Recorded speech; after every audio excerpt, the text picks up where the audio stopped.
Hey guys, it's been a very long time since I put together a video for my bicycling channel. But one of my goals this year is to finally earn 1,000 subscribers.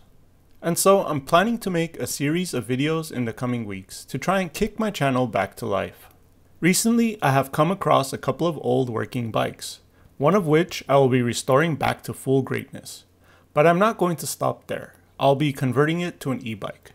Here's the bike. This is the Specialized Hardrock, and it's got Suntour XCT suspension forks, which should help provide a smoother ride, a 3-speed front derailleur, which we'll be replacing with a motor, and a 7-speed rear derailleur.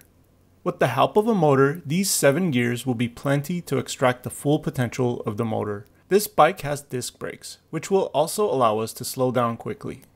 Here we have a basic seat, which I will be swapping with a much more comfortable one. And up front, we have some worn out handles, which have seen better days. I'll definitely be swapping these out as well. Alright, to get all the work done in the days ahead, I'll be using a bicycle toolkit. It is basically impossible to get much work done on a bicycle without the proper tools. I have picked up this kit a long while back and I love it. These tools are made well and have held up very well over the years. I'll be placing a link down in the description and the comments if you are interested in this kit. They are not supporting this video and I bought them with my own money. I genuinely love them.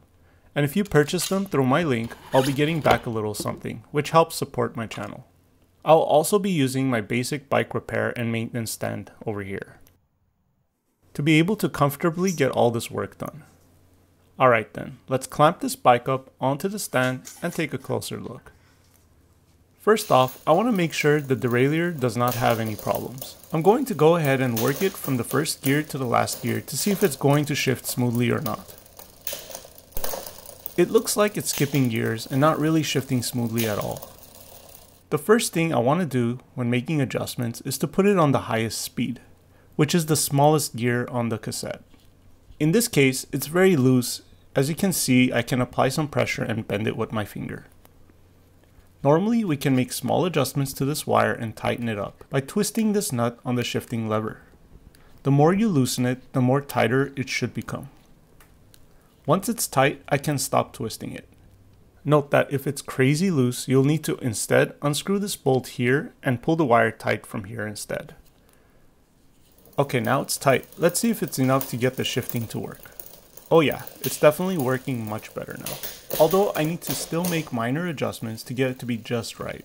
Note that if it's super out of whack, you'll need to adjust these screws here to line up the derailleur correctly with the first and last gears above.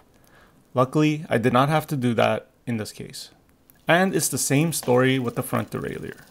You'll need to tighten or loosen the nut at the shifter to make adjustments. And it also has 2 screws as well that you can use to realign the derailleur over the gears below. There are plenty of detailed videos out there that go into far more detail about adjusting derailleurs, and so I'm going to go ahead and move forward to the next thing. Let's take a look at the brakes next. They are simple mechanical disc brakes, which is awesome. Why?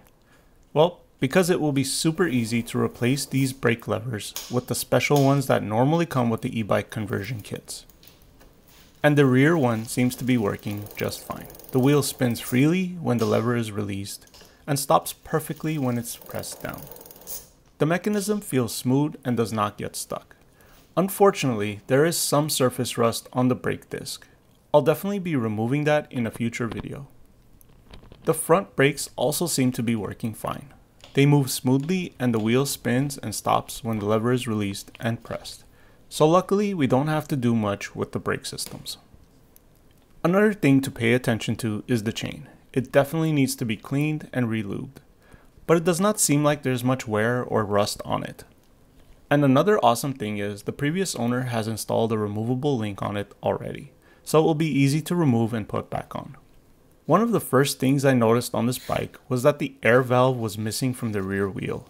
This means that either it doesn't have a tube inside, or the valve has been ripped off somehow. Either way, I'm going to need to buy a new tube for this wheel. Luckily, the valve on the front wheel is still there, and hopefully the tube is good and we will not need to replace it. The tires on this bike are 26-inch Panasonic Panaracer Tour Guards, which are urban or touring tires. and they're perfect for my needs. They got lots of thread on it too. And actually having a smaller size 26-inch wheel have a lot of benefits for an e-bike. It will have a lower center of gravity and good acceleration too. And smaller wheels are usually much stronger. It's got some basic pedals which are not really spinning all that easily. I might replace these eventually.